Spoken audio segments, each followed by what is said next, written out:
Upcoming OTT release dates confirm చేసుకున్న movies list.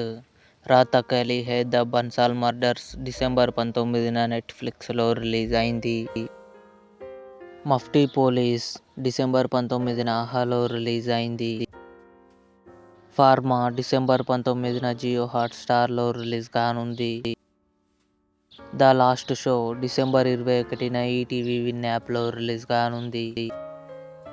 'Middle class' December 24న జీ5లో release కానుంది. 'సూపర్ సుబ్బు' కమింగ్ సూన్ నెట్ఫ్లిక్స్లో రిలీజ్ కానుంది. 'లుపిన్ సీజన్ 4' జనవరి 1న నెట్ఫ్లిక్స్లో రిలీజ్ కానుంది. 'ఆంధ్రా కింగ్ తాలూకా' రామ్ పోతినేని, భాగ్యశ్రీ బోర్స్ కలిసి నటించారు. డిసెంబర్ 25న కన్ఫర్మ్గా నెట్ఫ్లిక్స్లో రిలీజ్ కానుంది. 'రన్అవే' జనవరి 1న నెట్ఫ్లిక్స్లో రిలీజ్ కానుంది. ఇవి upcoming OTT release dates confirm చేసుకున్న మూవీస్. ఈ వీడియో మీకు నచ్చినట్లయితే లైక్ చేయండి, షేర్ చేయండి, మా ఛానల్ని సబ్స్క్రైబ్ చేసుకోండి.